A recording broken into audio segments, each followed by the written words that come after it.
My family accused me of faking my qualifications. They brought proof, but when the judge looked at my cases, her face changed. You are brilliant. The meeting room smelled of aged wood and expensive fragrance. I sat down at the large mahogany table, hands clasped in my lap, watching my sister Claire fumble with her pearl necklace across from me. My parents flanked her on either side, their features set in the same expression of righteous vindication. We have evidence, my mother told the three-member panel. Her speech held the tone she'd cultivated over the years, implying that anyone who disagreed with her was either foolish or purposely ignorant. Our daughter has been lying about her qualifications for years. She has never taken the bar exam. Judge Evelyn West sat in the center of the panel, her silver hair pulled back in a neat bun. To her left was David Grant, a senior partner at one of Boston's oldest firms, and to her right was Detective James Walker from the Fraud Division. All three had manila files open in front of them. Miss Harper, Judge West remarked, her eyes meeting mine. You've been incredibly silent during these proceedings. Would you wish to reply to the allegations? I held her stare but said nothing. My lawyer, Andrew Collins, had urged me to let them speak and develop their case. Allow them to be confident. Claire leaned forward, her designer blouse rustling. Your Honor, my sister has always been a family disappointment. She barely finished high school. She attended a little-known Ohio community college. The idea that she could pass the Massachusetts bar exam is ridiculous. My father nodded emphatically. We tried to help her, he added, his voice thick with contrived anguish. But she's been living in a dream world. When we discovered she was genuinely representing clients, we felt we had to act. Judge West's demeanor remained bland, but something sparked in her eyes as she opened the file in front of her, and I noticed her face alter. The slight widening of her eyes, the pause in her breathing, the way her fingers tightened on the edge of the paper. Miss Harper, she said slowly. You argued before me last year, the Fitzgerald case. The room fell silent.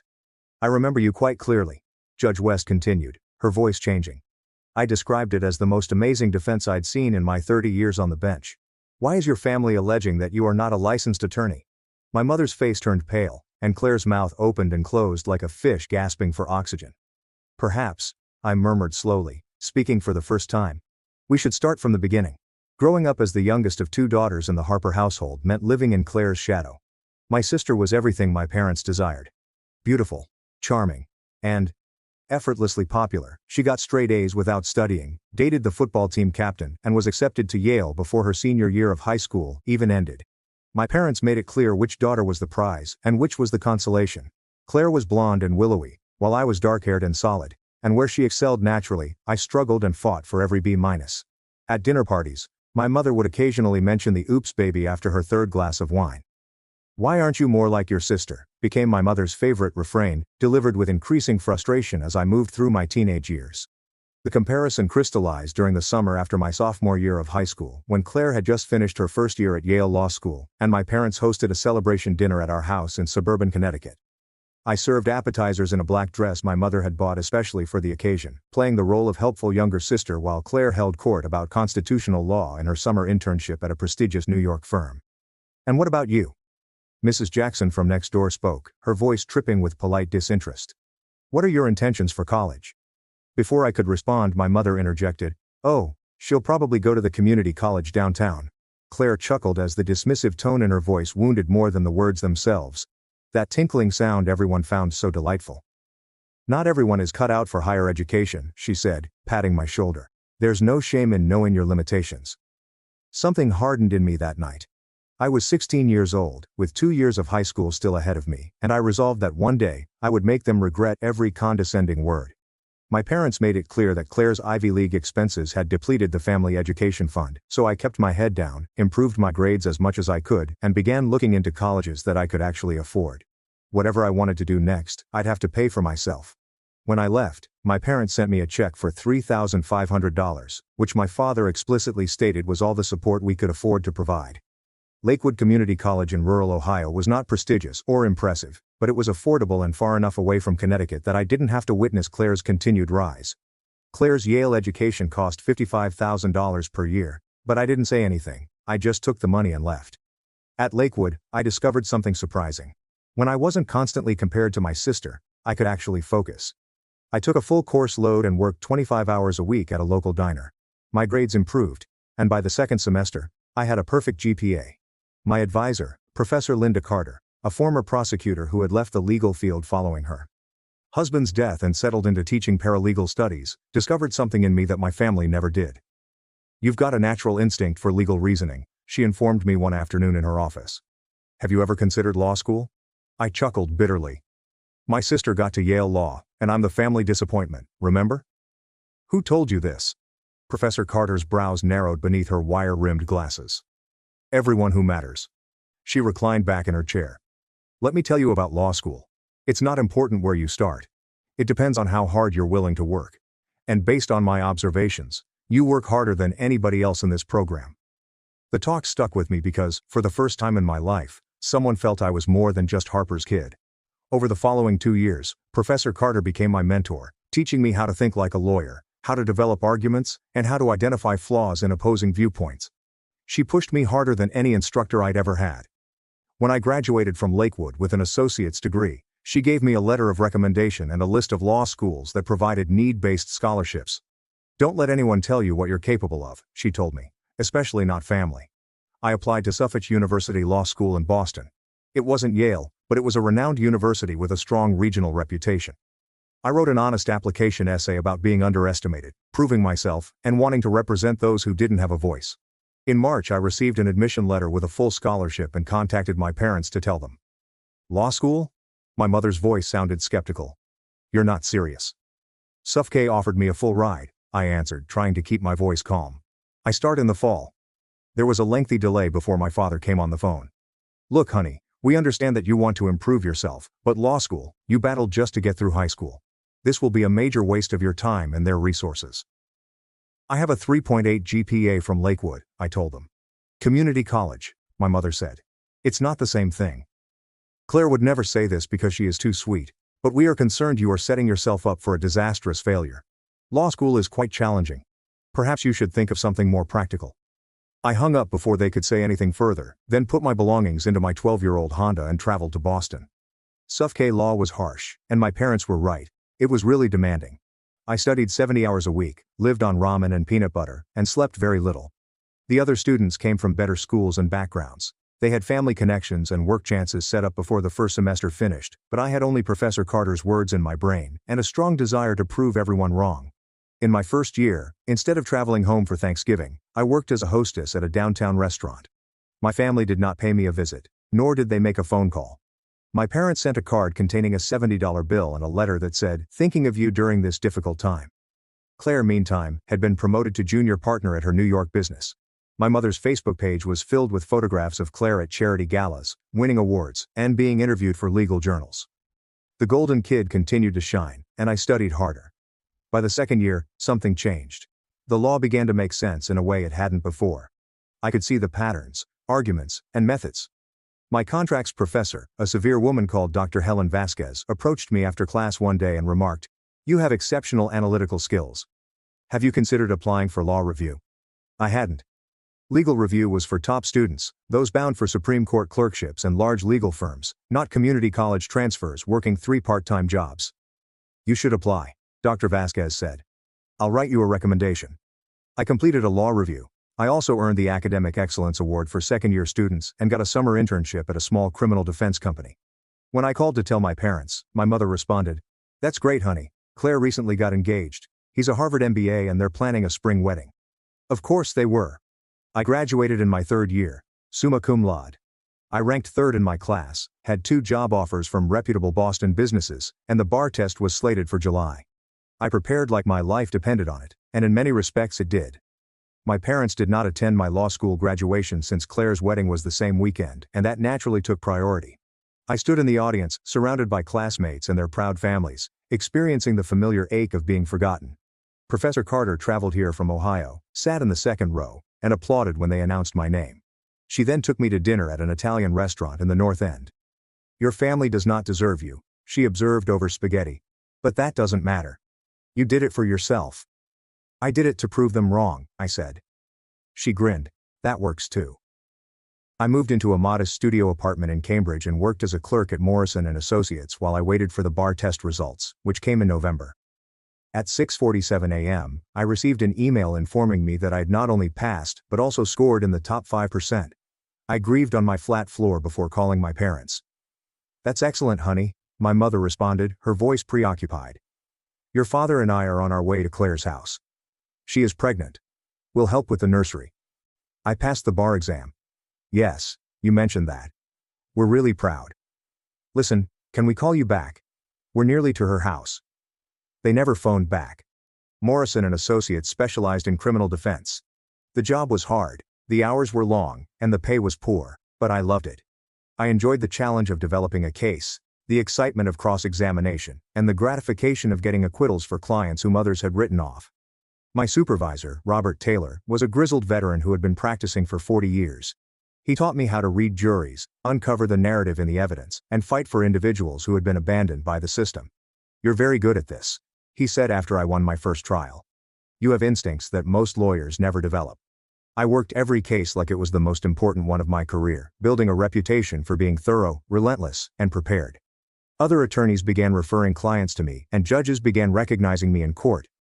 My family had no idea. We spoke maybe 5 times a year, brief phone calls where my mother updated me on Claire's accomplishments and asked perfunctory questions about my small law job. Then came the Fitzgerald case, in which Daniel Fitzgerald was accused of embezzling $3 million from his employer, a mid-sized investment firm. The evidence was damning: wire transfers in his name, forged documents, and a paper trail that appeared to lead directly to him. The prosecution was confident, and the media had already convicted him. Frank gave the case to me. This is your opportunity, he said. High profile, plenty of attention.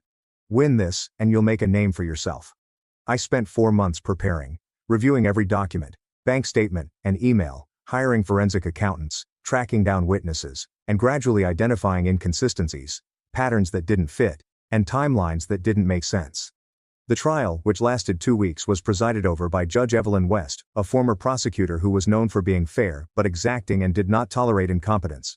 Every day the courtroom was packed with reporters and legal observers, and I was able to dismantle the prosecution's case piece by piece. After a 6-hour jury deliberation, Judge West summoned me to the bench. I demonstrated how the wire transfers had been manipulated, the documents had been backdated, and the true embezzler was Daniel's supervisor, who had fled to the Cayman Islands 3 days prior to the start of the investigation. Miss Harper, she remarked, that was the best defense I've seen in my 30 years on this bench. You have an outstanding future ahead of you. The legal world noticed, and I began to receive calls from larger firms, offers of partnership, and invitations to speak at conferences. As my business increased, I moved to a better apartment. I could finally afford to eat something other than ramen. I still didn't tell my family the details. What was the point? 2 years after the Fitzgerald case, my reputation had solidified. I was handling increasingly complex cases, mentoring junior attorneys at Morrison and Associates, and Frank had officially named me a partner. Harper and Morrison had a nice ring to it. My relationship with my family remained surface level, with obligatory holiday calls, generic birthday cards, and the occasional Facebook interaction where my mother would comment on Claire's post but ignore mine. Claire herself seemed to view me with mild curiosity, as if I were a distant cousin she vaguely remembered meeting once. In March, I received a wedding invitation on heavy cardstock with gold embossing. Her husband Ethan came from old money, and they had 2 children, a brownstone in the village and a summer house in the Hamptons. My cousin Sophie was getting married in Connecticut, and the entire extended family would be there. I hadn't seen most of them in over a decade, but something compelled me to RSVP. The wedding was at a country club I'd driven past 1,000 times growing up, but never entered. I wore a navy dress and minimal jewelry, attempting to blend in. My plan was to show up, congratulate Sophie, and leave before the reception ended. I was standing at the bar when Claire approached me. She was stunning in a rose-colored gown, her blonde hair perfectly styled, diamonds glittering at her throat. There you are, she said, her voice warm but her eyes calculating. We've barely seen you in years. What have you been up to? Working, I responded simply. Still at that little firm in Boston. She sipped her champagne. That's sweet. Ethan and I were just talking we should come visit someday and see how the other half lives. The condescension was slight but undeniable. I felt like I was 16 again, serving appetizers as everyone admired the golden kid. My mother entered, escorted by 2 of her friends. Rachel was just inquiring about my children. Claire is a partner at Strickland & Morris in Manhattan, and here is my younger daughter, who works as a lawyer in Boston. Some sort of legal work, I said, and my mother waved her hand dismissively. You know I don't understand all the details, honey. You deal with criminals or something. One of her pals looked uneasy, while the other, a woman called Patricia, smiled. Oh, are you a public defender? That is such noble work. I'm a criminal defense attorney in private practice, I said. Same thing. Really? My mother spoke. Claire laughed. Come on, Mom. There's a significant distinction between public defenders and real criminal lawyers. No offense, she continued, glancing at me. I'm sure you're doing fine. Something inside me snapped. I'd been broken before and put myself back together, but this was different. This was the last straw after years of being ridiculed, ignored, and undervalued. Actually, I responded, my voice calm. I just won the Morey case last month. The newspapers described it as the biggest white-collar victory in Massachusetts this year. Claire's face did not change. That is nice. My mother touched my arm. I am sure that felt like a huge deal. We're proud of your efforts here. Now let us go locate your father. He wants photos of both of his girls. They went away, leaving me at the bar with Patricia, who offered me a sympathetic grin. For what it's worth, she murmured gently. I think it's amazing. Criminal law is quite complicated. I thanked her and requested another drink. I stayed for the rest of the reception, watching my family interact, listening to them praise Claire's accomplishments while carefully avoiding asking me about mine. When I got home that night, I sat in my living room and made a decision. I was done trying to earn their respect. I was done waiting for them to see me, and I was not going to let them diminish me any longer. 4 months after the wedding, I received a call from Andrew Collins, an attorney I'd previously worked with on a few cases. He seemed concerned. Are you sitting down? What's wrong? He inquired. Someone filed a complaint with the State Bar Association against you. My blood ran cold. They say you fabricated your qualifications, that you never truly passed the bar test. You've been practicing law illegally for years. That's insane. Who is in your family? Andrew said. Your parents and sister filed a united complaint. They have documents and affidavits. They claim you lied about graduating from law school and forged your bar passage certificate. I couldn't breathe. What did they do? There will be a hearing. The disciplinary committee wishes to investigate. This is serious. If they believe the charges, you may lose your license. You could face criminal charges. I sat down hard on my couch. My family had truly done this. They sought to destroy my career because I had finally accomplished something they could not ignore. I need you to represent me, I explained. Already working on it, Andrew said. However, this is awful. Even false charges might harm your reputation. We need to figure out why they are doing this. I understood why. I'd stopped being invisible. I'd succeeded in a way they couldn't ignore, and my daughter's disappointment had become uncontrollable. The documentation my family provided was extensive. They'd gathered old high school report cards with my mediocre grades, found people willing to sign affidavits claiming I'd always struggled academically, and even obtained records from Lakewood Community College, though they conveniently left out the part about my perfect GPA. Claire's statement was quite thorough. She said I had been envious of her success for years and had begun imitating a lawyer to compete with her. She stated, I became delusional, creating a fantasy life where I was a successful attorney instead of accepting my limitations. My parents described me as confused, unpredictable, and someone who had always struggled to discern between fact and fantasy. They were concerned about any clients I could be fooling and wanted the committee to do a thorough investigation. It was character assassination disguised as civic duty. Andrew examined everything with increasing incredulity. This is vindictive, he stated. They're trying to ruin you. Can they? No, he said firmly. Because everything they're claiming is false. You graduated from SUFFK. You passed the bar. You're a licensed attorney in good standing. This is harassment. Then why have a hearing at all? Because the Bar Association has to investigate all complaints. It's procedure. But once they see the evidence, your actual transcripts, your bar exam results, your court records, this will be dismissed immediately. I nodded, but horror gripped my gut. My family had gone to burned earth. If the hearing went public, the allegations alone may harm my image. Clients can lose faith. Judges may see me differently. Everything I created may shatter because my family couldn't bear watching me prosper. The hearing was planned for Tuesday morning in October. My stomach churned as I arrived at the State Bar Association headquarters with Andrew. We planned attentively. Every document was categorized and every truth confirmed. My family was already present. My parents sat together, nicely clothed, with somber attitudes.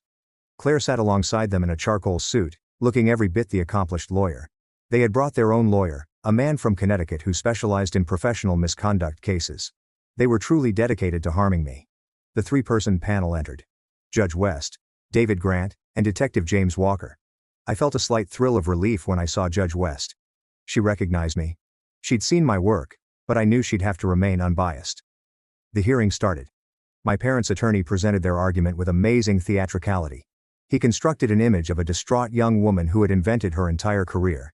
He labeled me desperate, crazy, and dangerous. Claire testified. She talked about how I'd always been the troublesome child, how I struggled in school, and how worried the family was when I began professing to be a lawyer. Claire continued, her voice thick with fake anguish. She even told people she had won major cases. She detailed the intricate trials in detail. It was painful to witness. My mother testified.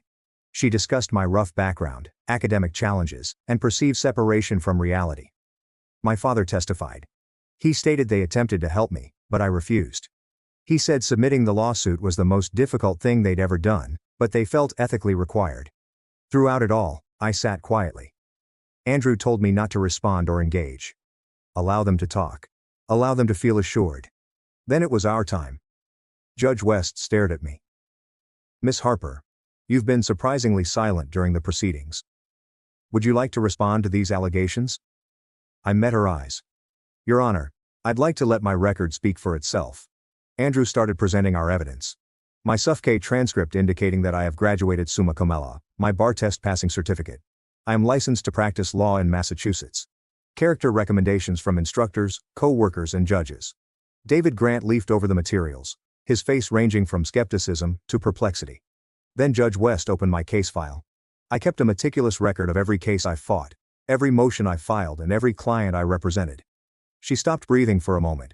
Her eyes expanded. She gazed up at me with something resembling recognition. Miss Harper, she said hesitantly. You argued before me last year about the Fitzgerald case. The room became quiet. I remember you quite clearly, Judge West went on. I called it the most brilliant defense I'd seen in 30 years of sitting on the bench. Why is your family claiming you're not a licensed attorney? My mother's face had lost its color. Claire's mouth opened and closed, then opened again. My father clutched the table's edge. Andrew stood. Your Honor, if I may, the evidence plainly reveals that Miss Harper is not only a licensed attorney, but an unusually accomplished one. She graduated with honors from Suffolk University Law School, passed the bar on her first attempt, and scored in the top 5%. She has argued hundreds of successful cases, many in your courtroom and others around the state. He put another stack of paperwork on the table. These are records of Ms. Harper's cases over the past 4 years. Wins, settlements, judicial commendations. She's built an impeccable reputation in the legal community. Detective James Walker spoke up. I'm confused. The complaint suggests Ms. Harper has no legal education and has been committing fraud. But this evidence clearly contradicts that because the complaint is false, Andrew told me. Deliberately, maliciously false. David Grant stared at my family. Did you verify any of this before filing your complaint? My parents' lawyer jumbled his paperwork. We relied on our client's good faith assertions. Good faith? Andrew asked, his voice rising. They filed a formal complaint with the State Bar Association attempting to destroy an attorney's career and livelihood based on high school report cards and personal animosity. There's no good faith here.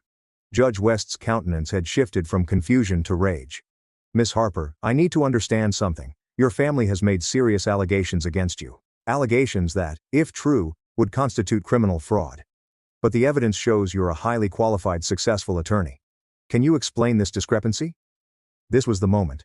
I had remained silent through their accusations, falsehoods, and attempts to ruin me.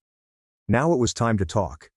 My family, I blurted out, my tone firm, has always been very clear about what they think of me. I was the disappointment daughter, the one who couldn't measure up to my brilliant older sister. When I went to community college, they considered it proof of my limitations. When I got into law school, they told me I was wasting everyone's time. When I passed the bar, my mother was too busy celebrating my sister's pregnancy to care. I glanced straight at my parents. I didn't tell you about my success because I knew you weren't interested. You didn't attend my law school graduation. You didn't congratulate me when I won the Fitzgerald case, despite the fact that it was featured in the Boston Globe. You never inquired about my job, life or successes, therefore I didn't keep you up to speed on my profession. Claire attempted to interject, but Judge West raised her hand. I went to a family wedding 6 months ago, I told them. My mother described me as someone who does some type of legal work with criminals, and when I attempted to explain what I do, my sister laughed and claimed it wasn't the same as genuine criminal lawyers, so I stopped trying to get you to see me. My father began to speak, but I hadn't finished. This complaint isn't about concern for the legal profession or protecting the public. This is about a family that can't handle the fact that the daughter they dismissed, the one they considered a failure, actually succeeded without your help, without your approval, without your acknowledgement. The room was totally quiet. David Grant glanced at my family with unmistakable disdain. You filed a fraudulent complaint with this committee because you were embarrassed by your daughter's success. No, my mother said swiftly. We genuinely believed. You believed what? Andrew interrupted. That your daughter somehow fooled the Massachusetts Bar Association, multiple judges, and hundreds of clients over 5 years? She defended sophisticated legal matters without anybody recognizing she was unqualified. Judge West, a distinguished judge with 3 decades of expertise, was unable to distinguish between a legitimate lawyer and a fake. Detective James Walker cleared his throat. For the record, submitting a fake complaint to a state regulatory authority is a criminal. It is also possibly defamatory. Claire's face had become white. We didn't mean this wasn't supposed to. What? I inquired gently. You didn't think there would be consequences. You thought you could destroy my career and face no repercussions? Judge West closed my file. Her look was stern. This hearing has finished. Miss Harper, the committee finds no evidence to substantiate these charges. Your qualifications are immaculate. Your record is great. And this complaint looks to be malicious and without substance. She gazed at my family. I want to be clear. You intended to use this committee as a weapon against a licensed attorney in good standing. You have squandered state resources in this panel's time, and your unfounded charges have the potential to harm Miss Harper's image. This is unacceptable. David Grant nodded. I practice in New York as well as Massachusetts. Miss Harper, he added, turning to Claire. I'll report this event to the New York Bar Association. They take professional behavior extremely seriously. Claire's eyes widened. You can't. I didn't do anything wrong. I just believed what my parents. She was saying. You're an attorney, David Grant said coldly. You should have known better than to sign an affidavit making serious allegations without verifying the facts. That's basic legal ethics. Detective James Walker stood. Mr. and Mrs. Harper, I'm going to need you to come with me. Filing a false report is a criminal matter. My mother gave a gasp. My father attempted to argue. Their lawyer sought to interfere, but Detective Walker remained unmoved. Judge West addressed me personally. Miss Harper, on behalf of the committee, I apologize for the hardship you've gone through. Throughout this process, you have maintained a high level of professionalism, and your reputation in the legal world has not been harmed. Thank you, Your Honor. As the panel stood to go, Judge West halted. One more thing. I'm proposing you for the Massachusetts Bar Association's Professional Excellence Award. The nomination has been languishing for several months, and after reading your documentation today, I am confident you deserve it. I felt tears approaching, but I kept them back. I would not weep in front of my family. Not now. The fallout was quick and harsh. Detective Walker did bring my folks in for questioning. While they were not eventually prosecuted, the inquiry was extensive and humiliating. The local Connecticut newspaper published an article on the fake complaint. My mother's acquaintance has ceased phoning. Claire received disciplinary action from the New York Bar Association for signing a false affidavit. She received a formal reprimand and was required to complete additional ethics training. More damaging was the blow to her reputation. Her actions became widely known in legal circles. Clients began asking uncomfortable questions. Her company recommended she take a leave of absence. My parents' lawyer issued a letter seeking to clarify that everything had been a misunderstanding. Andrew reacted with a letter stating our plan to bring a defamation complaint unless they publicly apologized and fully retracted all charges. They cooperated within a week. The public apology was brief and clearly unpleasant for them to make. It appeared in the Boston Globe and numerous legal periodicals, stating that their complaint was unjustified and that I was a licensed and experienced attorney. It was insufficient to heal the harm to our connection. However, our relationship had been broken for quite some time. 3 months later, I was presented with the Massachusetts Bar Association's Professional Excellence Award in a ceremony attended by over 300 attorneys, judges, and legal professionals. Judge West delivered it personally, speaking about my devotion, competence, and honesty. My family wasn't there. I didn't invite them. Professor Carter flew in from Ohio. She sat in the front row and cheered when they announced my name. Afterward, we had supper at the same Italian restaurant in the North End where we'd celebrated my law school graduation. I told you, she continued, raising her glass. Don't let anyone tell you what you're capable of, especially not family. You were right, I said. I usually am. She grinned. So, what's next? Big firm offer? Political career? I shake my head. I'm staying where I am. Morrison & Associates is where I belong. Small firm. Big impact. Frank's talking about making me a named partner. Harper and Morrison. Professor Carter mused. It did. A year has passed. My practice grew. I won more cases, took on more challenging clients, and coached young attorneys in the same manner that Professor Carter and Frank had mentored me. My parents called once 6 months after the hearing. My mother's voice sounded stiff and professional. "We wanted to check in," she told us. "See how you're doing." "I'm fine," I said. "That is good. Your father and I have been thinking about what occurred. We may have overreacted." "May I have overreacted?" "Not that we were incorrect or are sorry. I may have overreacted, as if they were unhappy about something insignificant rather than attempting to damage my career." "Is there anything else?" I asked. A prolonged pause. "Claire is suffering.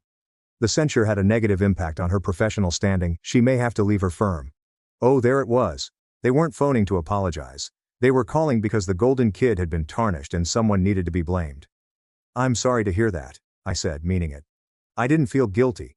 I felt sad for Claire. She'd been trained to believe she was superior to everyone else, and now she was seeing that her actions had repercussions. "We were hoping you would talk to some individuals," my mother said. "Use your contacts, help her locate a new job." The audacity was amazing. "No," I answered simply. "But she's your sister," my mother said. "Family helps family." "Family," I said slowly, "does not file fake accusations to damage each other's professions. The family does not sign papers saying that their daughter is insane. Family does not spend years making someone feel worthless just to beg for favors when it is convenient." My father got on the phone. "You are being petty. We committed a mistake, but keeping grudges is unproductive. Claire needs assistance." Claire is an adult lady and a licensed attorney. She made choices. She signed court paperwork containing fraudulent claims. These decisions have repercussions. That is not my problem to repair. "After everything we did for you," my mother continued, her voice rising with familiar outrage. "We raised you. We backed you. You gave me $3,500 for college, I told you. You paid Claire $55,000 each year for Yale. You attended all her functions but none of mine. You applauded her accomplishments while dismissing mine. You told folks I conducted some kind of legal work while talking about her collaboration. So no, you can't claim you backed me." "We're still your parents," my father responded. "That has to mean something." "It does," I said. "It implies I'll be nice when we encounter each other at family gatherings. It implies I will not sue you for defamation, even if I have grounds. But it does not imply I owe you anything more than basic civility." The line went quiet for a long time. "We tried," my mother eventually remarked, her voice chilly, "to reach out and mend things. You can choose to be obstinate and unforgiving, but don't expect us to continue trying." "I won't," I said and hung up. The phone conversation left me startled, but also oddly emancipated. For years, a part of me had thought they'd see me, truly see me. That hope was now gone, and its absence felt like release. Andrew phoned the next day. "Your mother's attorney contacted us," he explained. "They want to settle possible claims quietly. They're offering a big payment if you sign an NDA covering the entire affair." "How substantial?" He mentioned a figure that made me blink. 6 figures. Enough to pay off my condo, expand my practice, and never worry about money again. "What do you think?" I asked. "I think they're scared," Andrew replied. "They scared you right about this, talk about it publicly and damage their reputation even more. The money is to buy your silence." I thought about it for exactly 10 seconds. "Tell them no. I am not signing anything. If I want to discuss what happened, I will. They can't pay me to pretend it didn't happen." Andrew chuckled. "I had hoped you'd say that. For the record, I believe you're making the proper decision. Some things are more important than money." The talk reminded me of why I went into criminal defense in the first place. Money and power should not be allowed to hide the truth, and standing up for what's right often requires sacrificing what's comfortable. My relatives tried to purchase my quiet in the same manner that they sought to destroy my career by presuming I was weak enough to accept anything they offered. They were both incorrect. 2 years after the hearing, I got an unexpected email. It came from Claire's personal address, not her work account, and the subject line was, "I'm sorry." I gazed at it for a long time before opening it. Part of me wanted to delete it without reading it, but my curiosity won out. Claire's email was long, meandering, and shockingly honest. She described how she had lost her position at the company, how her marriage to Ethan was falling apart, and how she had spent the previous 2 years in therapy trying to figure out why she had helped destroy her own sister's career. She didn't make excuses. She acknowledged she was envious when she saw me at the wedding, confident and accomplished in ways she hadn't anticipated. She said that she had always seen me as inferior, as our parents had taught her, and that seeing me excel challenged her entire identity as the golden child. "I told myself I was protecting the legal profession," she said. "But I was really just trying to bring you down because I couldn't take you being excellent at something. Because if you could succeed despite everything, what does it say about me? I had every advantage, while you had none, yet you nevertheless became a greater lawyer than I will ever be." The email concluded with a simple request. I am not seeking for forgiveness. I don't deserve it, but I needed you to know how sorry I am. I sincerely apologize. What I did was inexcusable, and I will live the rest of my life regretting it. I read the email 3 times before closing my laptop and going for a walk along the Charles River. Claire's apology was most likely sincere, as losing everything forced individuals to realize their true selves. Apologies, no matter how heartfelt, did not change actions, the hearing, the charges, or the attempt to ruin everything I'd created. I considered responding, writing something nice and forgiving, since that is what a greater person would do. But I didn't want to be the larger guy anymore. I erased the email without replying. 5 years after the hearing, I was invited to speak at Suffolk Law School's graduation, and Professor Carter was in the audience, beaming with delight. I stood at the stage, staring at 200 graduating law students and recognizing my younger self in their eager expressions. Some of you come from families of attorneys, I remarked. Some of you have connections, opportunities, and advantages. That is fantastic. Use them well. I paused, noticing the pupils in the rear rows who were exhausted and apprehensive. But not all of you have those things. Several of you are first-generation attorneys. Some of you work 3 jobs to pay for education. Some of you have family that don't comprehend your accomplishments or why they are important. The exhausted pupils sat up somewhat taller. I want to tell you something. Your road may be more difficult, but this does not diminish the legitimacy of your accomplishment. Actually, it makes it more amazing. You earned whatever you've accomplished. No one handed it to you. No one helped you along the way. You did it on your own. I stared straight at a young woman in the 3rd row, who was silently weeping. And keep this in mind when people attempt to make you feel small or undeserving for what you've accomplished. Their perception of you is not accurate. Your art represents the truth. Your cases are true. Your license represents the truth. Hold on to that. The applause was tremendous. Afterwards, scores of kids came up to thank me, and the tearful woman in the 3rd row hugged me passionately. My parents didn't come today, she was whispering. They said law school was a waste of time for someone like me. Then prove them wrong, I said. Not for them. For you. She nodded, wiping her eyes, and I recognized in her the same drive I felt when I was 16, serving appetizers as everyone admired my sister. 10 years after the hearing, my business had grown to include 15 attorneys. We specialized in criminal defense, defending individuals who couldn't afford the huge corporate companies but deserved quality counsel nevertheless. We won more cases than we lost, and we changed people's lives. Frank Morrison retired and spent his days fishing in Maine, periodically contacting me to gloat about the size of his most recent catch. Professor Carter died quietly in her sleep, leaving me a note that simply said, "I always knew you'd make it. I am proud of you." I never reconciled with my parents, who stopped sending Christmas cards after a few years. I learned from extended relatives that they had relocated to Florida, that my mother's health was deteriorating, and that they had become somewhat reclusive. I felt nothing about it. No rage, grief, or remorse. They were just individuals I used to know. Claire wrote me periodic emails throughout the years, with updates on her life, references of treatment, and modest efforts at connection. I never answered, and these eventually ceased as well. I dated, had romances, and created a life full of people who respected me and meaningful work. I also acquired a rescue dog called Justice, who slept under my desk as I worked on briefs. I went to locations I never thought I'd see, I mentored young attorneys who reminded me of myself, and I was content. One afternoon while arguing in court, I saw someone sitting in the back row of the gallery, an older woman with thin gray hair and a familiar face. My mother. For a brief moment, our gazes connected, and she appeared smaller and frailer than I recalled. She did not grin or wave. She simply sat there watching me work. I went back to the judge and resumed my case. I had won the motion, and when I looked back, she had left. I never found out why she arrived. Perhaps she understood what she had missed. It didn't matter if she wanted to see for herself what I had become, or if she was simply curious. I stepped out of the courthouse into the bright Boston afternoon.